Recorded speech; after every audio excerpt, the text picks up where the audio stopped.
নাক দিয়ে যদি নিঃশ্বাস যাওয়ার রাস্তাটা কোনোভাবে বন্ধ হয়ে যায়, কিভাবে বন্ধ হয়? সবচেয়ে কমন যে কারণ নাক দিয়ে নিঃশ্বাস যাওয়ার রাস্তাটা বন্ধ হয়ে যাওয়ার, সেটা হলো অ্যালার্জি। এই যে নানাবিধ, আমি দেখবেন আগেও আমি আলোচনা করেছি এক দুটো এপিসোডে, অ্যালার্জিক রাইনাইটিস যেটাকে বলি, অ্যালার্জির জন্যে নাকের ভেতরের যে চামড়াটা আছে, লাইনিংটা আছে, এটা ফুলে যায়।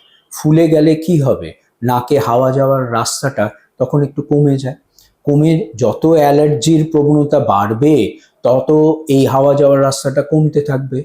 আবার তার সঙ্গে যখন প্রচণ্ড পরিমাণে অ্যালার্জেন, যেটার থেকে অ্যালার্জি হচ্ছে সেটা বাতাসে পাওয়া যাবে, তখন প্রচণ্ড পরিমাণে নাক দিয়ে কাঁচা জল বেরোনো, হাঁচি হওয়া, এইসবগুলো বেড়ে যাবে এবং নাকটা প্রায় বন্ধ হয়ে যাচ্ছে এরকম একটা ভাব আসবে। তখন কিন্তু নিঃশ্বাসের কষ্ট একটা হবে। তাহলে অ্যালার্জি একটা কারণ।